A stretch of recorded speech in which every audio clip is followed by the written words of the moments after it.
मध्य प्रदेश में बीजेपी के दिग्गज नेता ज्योतिरादित्य सिंधिया और नरेंद्र तोमर की पकड़ कमजोर पड़ती जा रही है। हाल ही में निगम चुनाव में बीजेपी को ग्वालियर चंबल संभाग में जबरदस्त मात मिली थी।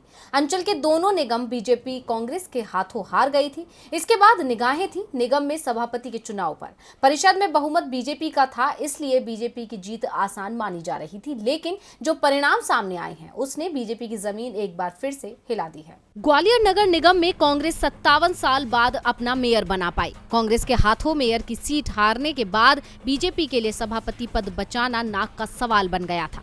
सभापति पद पर बीजेपी की जीत तय मानी जा रही थी, क्योंकि 66 सदस्यीय परिषद में बीजेपी के 34 पार्षद चुनाव जीते थे, जबकि 3 अन्य पार्षदों का उसे समर्थन था। किसी तरह की टूट से बचने के लिए बीजेपी ने अपने सभी पार्षदों को हरियाणा के रेवाड़ी में बने हंस रिजॉर्ट में ठहराया, जहां से वोटिंग के समय सीधा उन्हें ग्वालियर ले जाया गया। लेकिन ग्वालियर पहुंचते पहुंचते बीजेपी कैंप में फूट पड़ गई, क्योंकि जब पार्षदों के वोटों की गिनती हुई तो बीजेपी के मनोज तोमर को 34 वोट मिले।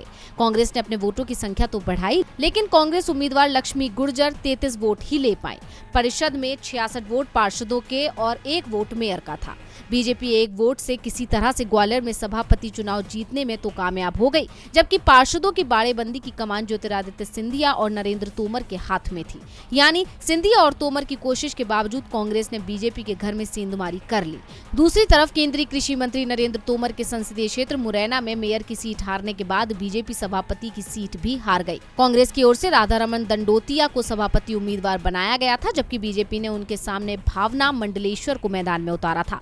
परिषद में कांग्रेस के पास 19 पार्षद हैं, लेकिन उसके उम्मीदवार को 27 वोट मिले, जबकि बीजेपी की उम्मीदवार सिर्फ 21 वोट ही ले पाई। यानी कांग्रेस के राधारमण दंडोतिया 6 वोट से चुनाव जीतने में कामयाब हो गए। पहले मेयर और अब सभापति के चुनाव में कांग्रेस की जीत से साफ हो गया है कि अगले साल होने वाले मध्य प्रदेश विधानसभा चुनाव में सिंधिया और तोमर की कड़ी परीक्षा होने वाली है।